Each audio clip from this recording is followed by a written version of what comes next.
a gente começa o papo de hoje falando sobre os áudios, né, da Polícia Federal, porque o ex-major do Exército, o Ailton Barros, e o tenente-coronel Mauro Cid, que era o ajudante de ordens de Jair Bolsonaro, discutiram a possibilidade de um golpe de Estado em dezembro do ano passado. Foi o que informou a troca de mensagens ao qual a CNN teve acesso, né? Segundo os áudios que foram obtidos pela CNN, Ailton sugeriu a Mauro Cid, em 15 de dezembro, que o general Freire Gomes, que era, na época, o comandante do Exército, né, o comandante-geral do Exército, fizesse um pronunciamento em apoio às mobilizações dos militantes bolsonaristas que estavam ali em frente ao QG do Exército, né? Ele também cobrou que Jair Bolsonaro fizesse uma manifestação em favor de um golpe militar, foi o que disse o Ailton para o Mauro Cid. E aí, inclusive, entre as mensagens, ele detalha ali, nós temos a caneta e a força, sugeriu, então, o ex-major do Exército nessa conversa com Mauro Cid, que era ajudante de ordens de Jair Bolsonaro, braço direito de Bolsonaro dentro do Palácio do Planalto, principalmente também. E Ailton Barros, quem é Ailton Barros? Vamos trazer para vocês aqui todos os detalhes sobre essa informação. Ailton Barros, ele foi considerado por Bolsonaro como seu 01 durante a campanha de 2018. Né? Ele trabalhou na segurança do então candidato na época, Jair Bolsonaro, e em 2022, Ailton Barros chegou a disputar, inclusive, uma vaga na Assembleia Legislativa do Rio de Janeiro, mas aí ele não foi eleito. Barros e Cid, eles foram presos ontem na operação que foi deflagrada pela Polícia Federal, que mirou uma quadrilha especializada em falsificar os certificados de vacinação. Esse assunto já trouxe uma repercussão no cenário político também. O líder do governo no Congresso, o senador Randolfo Rodrigues, falou sobre o teor desses áudios que vazaram, que vieram a público agora, dessa troca de mensagens entre Ailton e Mauro Cid. Vamos ver o que disse, então, o líder do governo no Congresso, o senador Randolfo Rodrigues. Pode rodar. As primeiras conversas reveladas da parte dos auxiliares diretos do ex-presidente da República, Jair Bolsonaro, só prova que a falsificação, a adulteração do cartão de vacina foi, por mais incrível que pareça, o menor dos crimes. O ex-presidente da República participou diretamente, através de seus auxiliares, e talvez ele próprio, da articulação de uma tentativa de golpe de Estado. É a prova, inconteste, do que nós já dizíamos. O 8 de janeiro não foi um raio fortuito em um dia de sol. Foi parte de uma escalada golpista, que teve inauguração no 30 de outubro com o não reconhecimento das eleições. E que teve, inclusive, planejamento para corromper, conspirar contra a democracia brasileira. Este é mais um crime que os auxiliares diretos do ex-presidente e o próprio ex-presidente terá que responder. A CPMI do 8 de janeiro já tem um primeiro convocado, que tem que estar lá para prestar esclarecimentos: o Coronel Cid. Vamos chamar para cá o nosso time. Carlos Graeb e Wilson Lima estão comigo aqui no nosso papo antagonista de hoje. Graeb, muito boa noite. Quero começar com você fazendo uma análise sobre esse áudio, né, que veio a público hoje, o vazamento desse áudio, então, detalhando ali a conversa entre um que já era braço direito de Bolsonaro em 2018 e outro que estava como braço direito de Bolsonaro até o final do ano passado também, Mauro Cid e Ailton. Ailton, deixa eu lembrar o sobrenome dele. Alguém me ajuda? Ailton Barros. Ailton Barros. Ailton Barros, exatamente. Graeb, boa noite, Graeb. Quero te ouvir sobre o teor desse áudio, né, que veio a público e que está repercutindo bastante também no cenário político, como a gente viu, inclusive, o líder do governo já sinalizando isso, e o governo vai puxar isso, sem dúvida, para, inclusive, já se fala isso, né, de que Mauro Cid pode ser o primeiro a depor na CPMI dos ataques do dia 8 de janeiro. Graeb, boa noite, bem-vindo. Boa noite, Kenzo. Oi, Wilson. Boa noite, pessoal do chat. Bom, Esse foi um material que, por enquanto, surgiu apenas ali na CNN, né? Ninguém mais teve acesso a esse material, então é difícil saber qual é o contexto. Tem uma série de informações que a gente, como jornalista, costuma avaliar, observar, né, que não estão disponíveis. Mas a transcrição e a data, né, o 15 de dezembro, permitem ali fazer considerações sobre esses áudios. Não, mais uma vez, não permitem a expressão que o Randolph Rodrigues usou é até engraçada, né? Porque fala que os áudios demonstram envolvimento direto através dos auxiliares. Se é através dos auxiliares, não é direto, né? Então, assim, não tem ainda uma voz, um texto do Bolsonaro envolvido diretamente nessas coisas. Mas isso que está aparecendo mostra que o ânimo golpista, que tinha um estado mental ali no entorno do Bolsonaro, que estava inteiramente voltado para a ideia de que era preciso reverter o resultado das eleições. A fala do Ailton aí, falando em pressionar, continuar pressionando o comandante do Exército, né? E caso ele não aderisse, apelar para o Bolsonaro, né? Não é um plano, mas mostra um estado mental que realmente de um grupo de gente importante, de gente que tinha contrato cotidiano com o presidente da República, convicto de que o golpe tinha que ser dado. E daí ele diz, golpe dentro das 4 linhas, o que não existe, ou, se for necessário, fora das 4 linhas. Ou seja, nessa altura já não parecia não interessar muito qual seria a forma que isso ia assumir. O importante era fazer algo para que o Bolsonaro, o grupo do Bolsonaro, permanecesse no poder, né? Então, é uma transcrição muito forte, é um conteúdo muito forte que vazou, né? Vai ter que ser analisado todo o contexto disso, mas sem dúvida nenhuma, isso aí tira, ou deve tirar, aquele ímpeto que estava assim, movendo os bolsonaristas do Congresso, né, aquela gana com que eles estavam chegando para a CPI do dia 8. Né? Tanto a ação de ontem, que mostrou ali muitas provas, um esquemão de fraude perpetrado, né, pelo braço direito, ajudante de ordens do presidente, quanto essa captação de conversa, mais uma vez envolvendo o Cid, com outra pessoa que conhecia o Bolsonaro de outros carnavais, falando abertamente de golpe, de como fazer, né?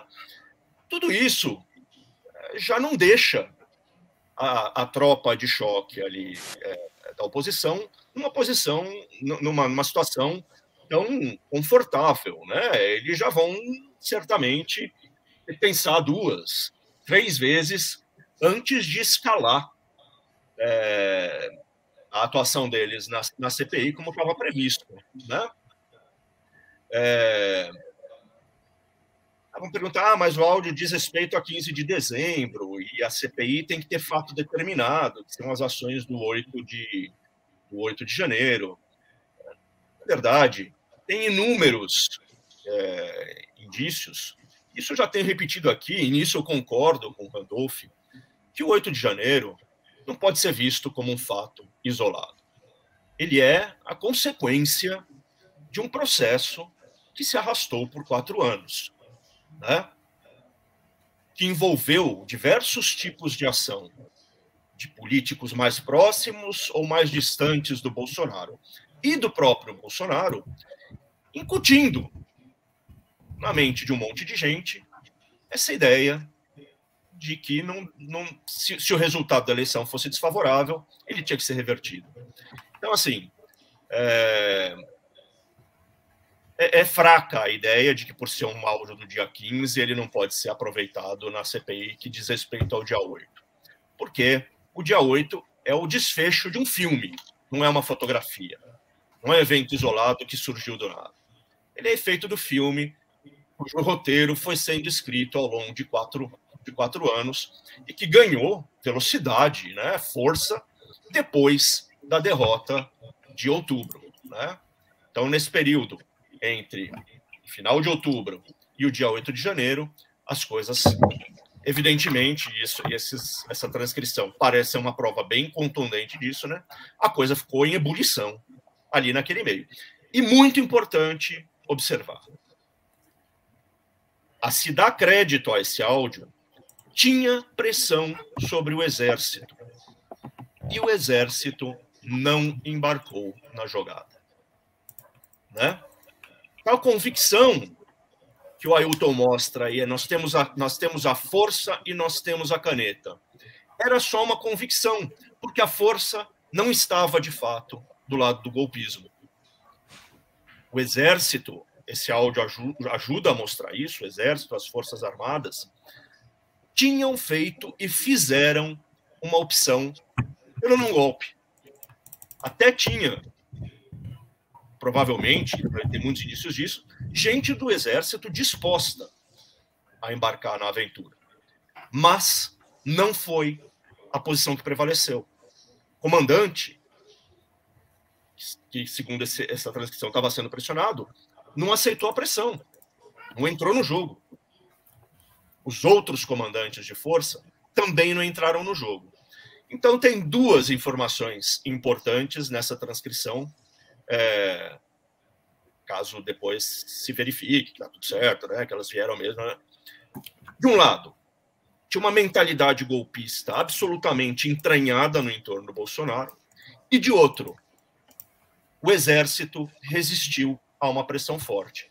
Isso é um ótimo sinal, é uma ótima notícia para a nossa democracia. A gente sabia disso, pode observar o que aconteceu, mas agora a gente começa a ter indícios, né? A pressão foi efetiva. Tinha uma operação para levar o comandante do Exército a agir. Então, duas informações importantes. O Exército não embarcou, mentalidade golpista entranhadíssima no entorno do Bolsonaro. E não só esse áudio, né, Graeb? Vamos lembrar também da minuta golpista que foi encontrada pela Polícia Federal na casa de Anderson Torres, que na época era ministro da Justiça e Segurança Pública de Jair Bolsonaro.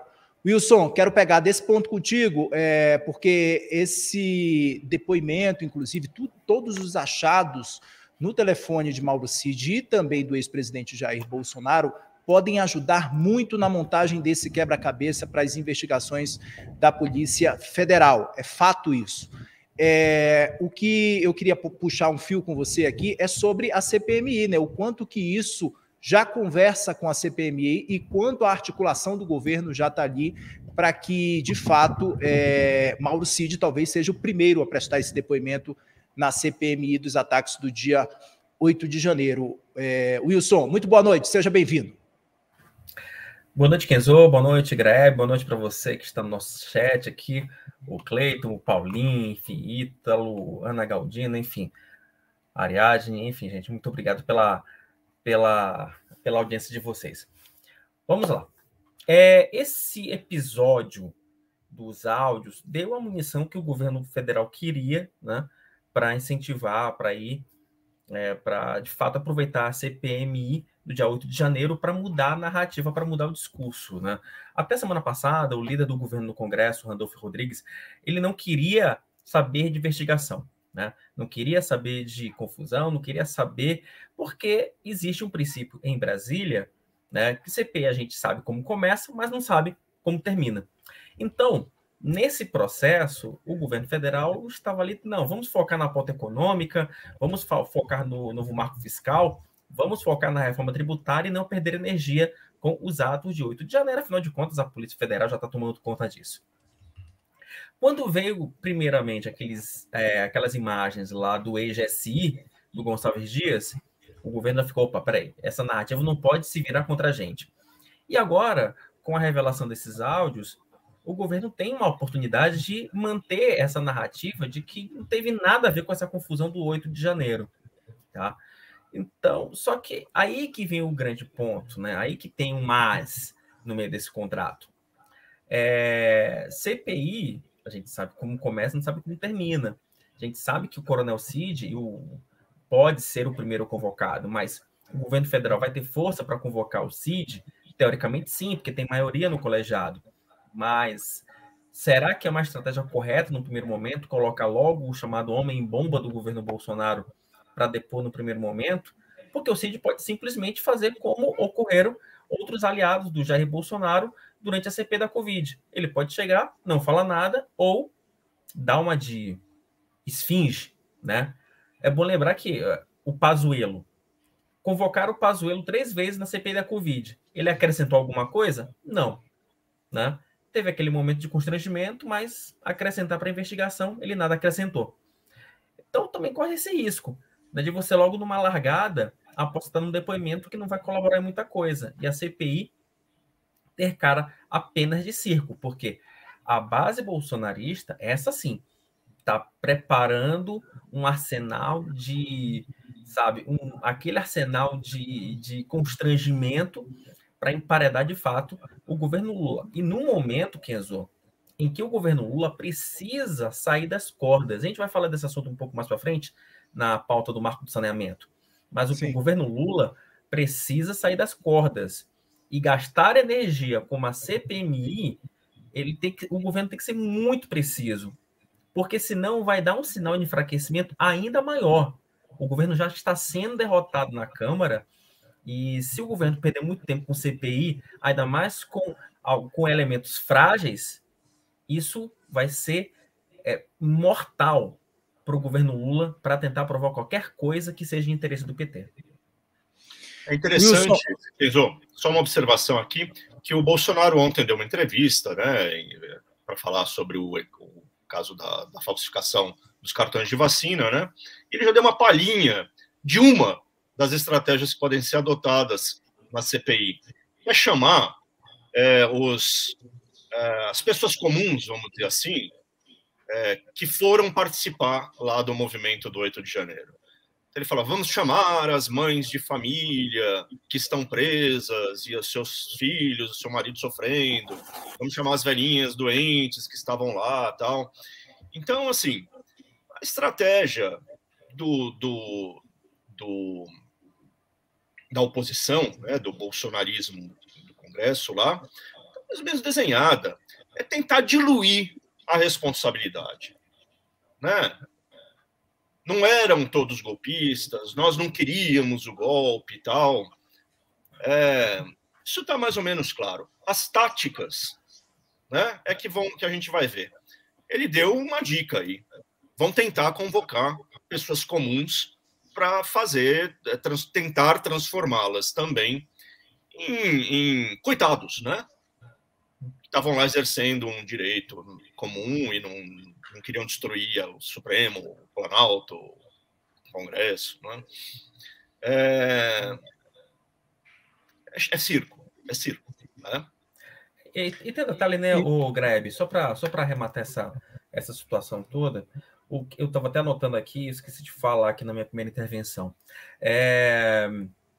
Nesse jogo de discurso e de narrativas, o Jair Bolsonaro, as pessoas mais próximas, o PL, eles já estão fazendo de tudo para isolar ao máximo o Coronel Cid, o Tenente Coronel Cid, né? Dizer que a operação da Polícia Federal foi uma situação absolutamente pontual e ideia só do Cid. Olha, ele que teve a ideia, não tem nada a ver com isso, né?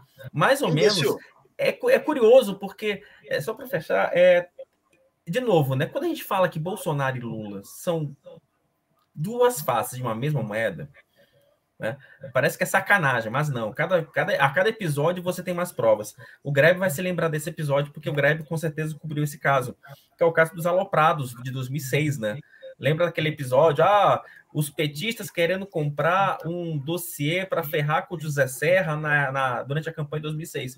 Na época ficou ali, o Lula falou, não, isso aqui é coisa de aloprado, entendeu? Muito provavelmente essa história do Coronel Cid também vai enveredar pelo mesmo caminho. Não, isso é coisa de aloprado. Ou como esses diálogos aí envolvendo o Ailton, né? O Ailton Barros. Não, essa ideia de dar golpe de Estado é coisa de aloprado, entendeu? Ou seja, vai ficar essa pindaíba de papo de aloprado, e quem perde aqui somos nós, que a gente tem que ficar batendo na mesma tecla sempre. O Wilson, você tocou num assunto que é bem praxe mesmo de Bolsonaro, do clã Bolsonaro, né? De jogar as pessoas que estão ali, que aparecem com evidências muito claras dos crimes, de jogar para os leões, né? A gente já viu isso em outras cenas, Bebiano foi ali, a gente viu outros nomes ali que surgiram, inclusive, mas, inclusive, ontem Bolsonaro chegou a falar isso, disse que não tomou vacina e falou que negou, inclusive, o envolvimento, tentando se distanciar de Mauro Cid ali, negando esse envolvimento nas fraudes, nas carteiras de vacinação. Vamos ver se o Cid, né, Kenzo? Vamos ver se o Cid se comporta como o Delúbio e o Vacareza nos Sim. casos do Mensalão. Foram absolutamente fiéis ao partido, né? Não abriram o bico, aguentaram em silêncio a culpa, a prisão e tudo mais. Vamos ver se o Cid tem o mesmo tipo de disciplina, né?